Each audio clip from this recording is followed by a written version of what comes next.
주담대 금리가 또 올랐습니다. 금리가 오른 이유는 코픽스 금리가 올랐기 때문인데 금리 인상 안 했는데 왜 계속 자꾸 대출 금리가 오르느냐, 이런 부분을 봐야 되겠죠. 그리고 이번에 윤석열 당선인 이런 이야기를 했죠. 예대 금리 차를 줄인다. 예대 금리 차를 줄인다고 하는 것은 차이를 줄인다는 거지 대출 금리를 낮추겠다는 이야기가 아니에요. 그래서 예대 금리 차가 많이 벌어졌는데 수신금리보다 대출금리 인상폭이 더 크기 때문에 소비자들의 이자 부담은 늘어나고 은행 실적은 가파르게 성장한다는 판단이다. 그런데 지금 언론에선 기준금리가 올라갈 땐 당연히 이렇게 되는 거다라고 이야기를 하는데, 보통 기준금리가 올라갈 때 예대금리 차는 일반적으로는 줄었어요. 반대로 기준금리가 내려갔을 때 예대금리가 일반적으로 많이 늘어나고. 다른 거 빼고 예대금리 차랑 기준금리 한번 볼게요. 요 전까지 기준금리가 0인 이유는 자료가 없기 때문입니다. 그랬을 때 최대한 길게 뽑아봤어요. 그래서 기준금리가 올라갈 때 예대금리 차가 오히려 떨어지죠. 그리고 반대로 여기 기준금리 쭉 떨어질 때 예대금리 차가 확 올라가죠. 그러면서 기준금리가 올라가면서 예대금리 차가 떨어졌다. 그리고 기준금리를 지속적으로 낮추니까 예대금리 차가 슬슬 올라가기 시작했고, 그런데 이번에 어때요? 떨어질 때 예대금리 차가 올라갔는데 다시 올라가는 상황에서도 계속 올라가고 있다. 이게 문제라는 거죠. 자, 그래서 예대금리 차가 벌어지는 이유는 금리 인상기에 대출금리 인상을 예금금리 인상보다 빠르게 하고 있기 때문이다. 이게 결코 대출금리 인상이 너무 빨라서 라고 보기에는 여러가지 어폐가 있더라. 문제는 예금금리가 그만큼 못 따라오는 거다. 그래서 만약에 예대금리 차를 줄이라고 한다 라고 하면은 사실상 대출금리를 낮추는 것보다 예금금리를 올릴 가능성이 높습니다. 과거 같은 경우는 예금이 많고 대출도 많았죠.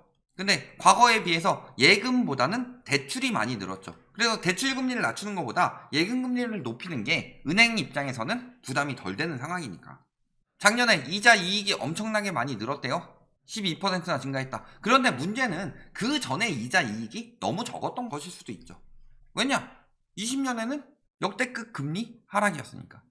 이렇게 늘어난 것처럼 보이지만 그 전년도랑 비교해 보면 딱히 그렇지가 않죠. 이때가 특수한 상황이었다. 단기 순이익을 보면. 그리고 이자 이익 같은 경우도 19년에 비해서 줄었죠.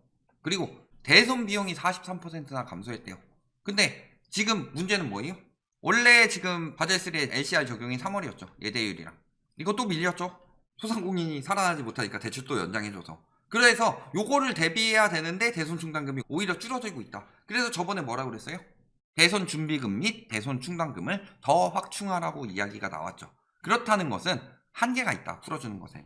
대손 충당금은 앞으로 점점 더 많이 충당해야 될 겁니다. 왜냐면 가계부채가 굉장히 많이 늘었기 때문에. 그래서 이익을 많이 내는데도 대손 충당금을 줄였어요. 근데 부채는 더 많이 늘어났죠. 미래 손실 대비는 더 많이 해야 된다. 지금 그게 낮아진 연체율로 보이지 않는데 그 낮아진 연체율이 왜 나왔느냐를 생각해보면 지금 대출 유예가 계속 진행되고 있기 때문이죠. 그리고 대출 풀어준다고 하더라도 DSR은 여전하다.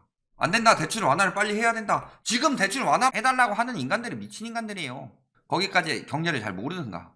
아는 인간들이 저딴 이야기하면 진짜 미친 소리가 뭐냐. GDP 대비 가계부채가 역대 최고를 계속 경신하고 있다가 이제서야 줄어들고 있는데 왜 다시 대출을 늘리라고 그래요? 우리나라의 가장 큰 리스크는 가계부채 리스크인데, 가계부채 리스크에 대해서는 저희가 유튜브 초창기 때부터 이야기를 했죠. 가계부채가 굉장히 위험하다. 시작할 때 당시에만 해도 일본 부동산 버블 때보다 가계부채가 높았어요. 지금은 미국 글로벌 금융위기 터진 것보다 더 높아졌죠. 저금리에 패했네. 앞으로 시작될 고금리 시대에는 붕괴를 막기 위해서는 가계부채를 그 전에 억제를 해야 된다. 그래서 금리 인상 전에 대출 총량을 왜 줄였느냐? 당연히 가계부채 리스크 때문이에요. 올해는 더 줄였고, 그 이유는 뭐예요? 앞으로 금리 올라가는데 함부로 빌려주면 어떻게 되냐? 과거에 글로벌 금융위기 때 왜 터졌어요? 첫 번째는 늘어난 가계부채, 그리고 두 번째는 거품 붕괴. 근데 거품 붕괴되고 있죠? 가계부채 엄청나게 늘어났죠? 지금 당시에 서브프라임 모기지 사태가 터지는 것이랑 똑같은 현상이 우리나라에서 나타나고 있는데 대출을 풀라는 이야기를 하고 있어요. 그 상황에서 대출을 풀면 무슨 일이 벌어져요? 한국판 리먼 브라더스 사태 만들자는 거지. 전세대출 이자도 지금 5% 육박했다. 전세대출이 굉장히 낮다가 확 오르고 있죠. 작년에 2에서 3%인데 지금 3에서 4%까지 올랐어요. 그러니까 전세 가격이 떨어지는 거예요. 왜? 자, 1억을 기준으로 생각해 봅시다. 1%면 얼마예요? 100만 원이죠. 근데 문제는 앞으로 전세 살면 한 2년은 적어도 더 살 건데 2년 동안 그 전세 대출 계속 빌렸다고 해봅시다. 근데 이 뒤에는 금리가 한 2% 정도는 더 올라갈 것으로 보이는데 3%도 올라간다고 하면 1년에 300만 원이에요. 월급이 하나가 날아가죠. 대출 이자로만 최고금리가 거의 5% 가까이 되고 있고 머지않았다 얼마 안 있으면 금방 된다. 주담대는 이제 6%가 초읽기랍니다. 왜? 최고금리가 5.73%까지 나왔으니까. 이렇게 주담대가 올라가는 이유는 코픽스 금리가 올라가고 있기 때문이죠. 그래서 금리가 계속 올라간다고 경고를 했어요. 금리 계속 올라가는 중이다. 재작년 8월부터. 요때 주춤했을 때 막 떨어진다 막 하고 있는데 금방 다시 올라가죠. 왜 금방 다시 올라가요? 채권 가격이 떨어졌기 때문에. 채권 가격이 떨어지면 어떻게 돼요? 채권 금리는 올라간다. 채권 금리가 올라가면 이게 아까 이야기했던 코픽스 금리에 영향을 주면서 대출 금리가 올라간다. 코픽스 같은 경우는 이제 주담대죠. 전세 이런 쪽으로. 자, 국채 가격이 떨어지면 왜 금리가 올라가느냐? 국채는 약속이에요. 그래서 1,000만원짜리 국채를 샀다. 얘를 2% 마진을 주겠다라고 약속을 하면은 가격이 변동하는 거에 2%를 맞춰서 주는 게 아니라 마지막에 20만원 추가 붙여가지고 1,020만원으로 주겠다라는 거예요. 근데 채권 가격이 절반으로 떨어졌다. 그렇다고 해서 이 채권에 대한 20만원 주는 약속이 없어지진 않습니다. 그러면은 만기 때 520만원을 받는 거죠. 그럼 금리가 몇 프로예요? 4%가 되는 거죠. 이런 식으로 채권 금리가 올라간다. 그러면 채권 가격은 왜 떨어지느냐? 채권을 안 사니까. 수요가 줄어서. 우리나라나 주식, 부동산 가지고 난리치면서 뭐 주식은 위험자산이고 부동산은 안전자산이다. 이런 식으로 이야기를 하는데 엄밀하게 말하면 주식은 위험자산이고 부동산은 매우 위험자산이에요. 인플레이션 해지가 전혀 되지 않고 황금성이 떨어지기 때문에. 그렇다면 외국에서는 뭐를 안전자산이라고 하냐? 채권을 안전자산이라고 하죠. 그런데 안전자산의 선호 심리가 떨어졌다라는 거죠. 왜? 아니 금리도 올라가고 러시아의 우크라이나 침공까지 있는데도 왜 안전자산에 대한 선호도가 떨어지냐?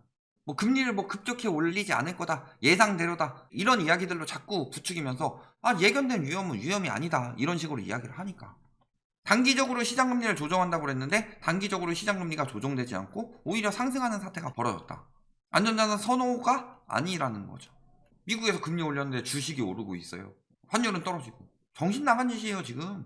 미국에서 금리를 올리기 시작했다. 첫 발을 내디딜 타이밍만 보고 있을 뿐이지. 왜 그 타이밍을 봤어요? 잘못 내디디면은 경제 위험이 갈까봐. 근데 첫 발을 내딛기 시작한 이상은 앞으로 계속 올린다는 이야기예요. 그러면 지금 달러 가치가 계속 올라가겠어요? 떨어지겠어요? 그런데 환율이 떨어지고 주식이 올라요. 정신 나간 짓이지. 언론에서 뭐라 그래요? 예상한 상황이기 때문에 불확실성이 사라졌다 하면서 오히려 위험자산을 사야 할 것처럼 이야기를 해요. 왜 떨어졌어요? 엄밀하게 말하면 차익 좀 남기고 팔고 그 다음에 이제 떨어뜨려 놓고 다시 사려고 하는 거죠. 주식은 반대고 사업자 등록하면 집값 99% 나와요. 캐피털사에서. 제정신이에요. 99%를 캐피털에서 받으면 죽으란 얘기죠. 캐피탈 금리 얼마나 돼요? 두 자릿수는 기본이죠. 몇 달 안에 자꾸 그 추심하시는 분들이 찾아올 겁니다. 돈 갚으라고. 보험 약관 금리는 계속 내려가네? 지금 대손 충당금에 대해서 이야기를 하고 있어요. 혹은 요것을 또 대비하기 위해서 준비금. 이거 뭐예요? 미래 손실 대비를 하는 거죠. 그래서 뭐 기준금리 올라가는 것도 있지만 기준금리 안 올라가던 상황에서도 그리고 지금 기준금리가 코로나 이전까지 회복됐는데도 미중 무역전쟁 이전 수준까지 대출금리가 올라간 이유도 요걸 대비해야 되기 때문에 그래서 금리를 빨리 올리는 거죠. 그런데 왜 내려요? 뭐에서 받으니까? 해지 환급금의 90에서 98%까지. 즉 요거는 손실 위험이 제로다. 그러니까 당신이 보험금을 넣어놓고서 그 당신의 보험금 해지했을 경우 나올 금액에 대해서 빌려주는 거니까 당연히 제로죠. 손실은. 예금 담보 대출이랑 비슷하다고 보시면 돼요. 집값 뜬다고 하는 유튜브들 뭐라 그래요? 보험부터 당장 해지하라고 그랬죠. 보험사에서 대출 못 받아요. 어떻게 받을 거예요? 거기다 가장 큰 리스크 하나 남아있죠. 연장 유예됐는데 이게 종료가 되는 순간 무슨 일이 벌어진다? 연체율이 확 올라가고 손실 가능성이 높아지기 때문에 은행에선 손해보겠어요? 당연히 유동성 회수를 더 가혹하게 하겠죠. 그러면 뭘 하겠어요? 예금을 더 확충하든가 아니면 대출을 줄이든가. 그러면 예대 금리 차를 줄인다고 그랬어요.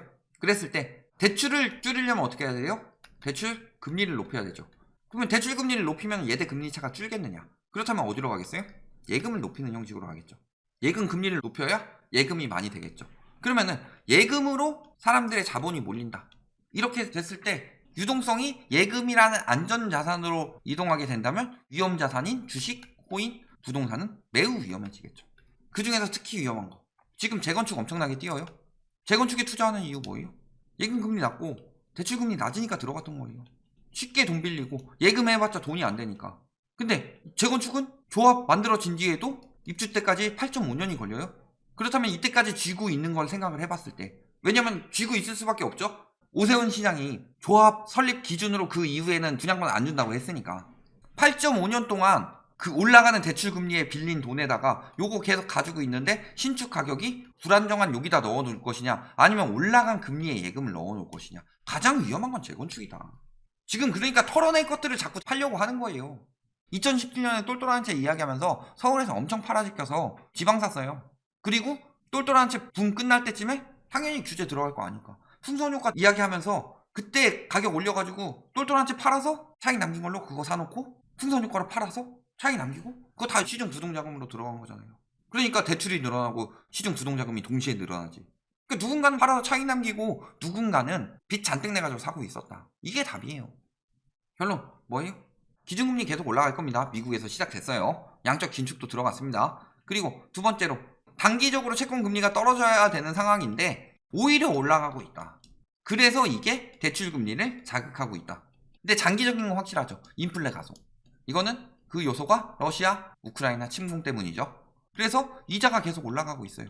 여기에다가 예대 금리차 줄인다고 했어요. 예대 금리차 줄이면은 대출을 낮추는 게 아니라 예금을 올릴 가능성이 굉장히 높다. 그렇다면 예금 금리를 올리게 되면은 자산이 예금으로 이동하게 되겠죠. 자산 시장에서 결코 좋은 신호가 아니다. 정신 나간 소리다. 그래서 예금 이자가 너무 많이 나와요. 그러면 예금으로 이동하는 거고 대출 이자가 너무 많이 나와요. 그러면은 대출 많이 받는 시장에서 돈이 빠지는 거예요. 가장 위험한 시장이 어디다? 코인, 부동산, 주식 순이겠죠. 여기까지 말씀드리겠습니다.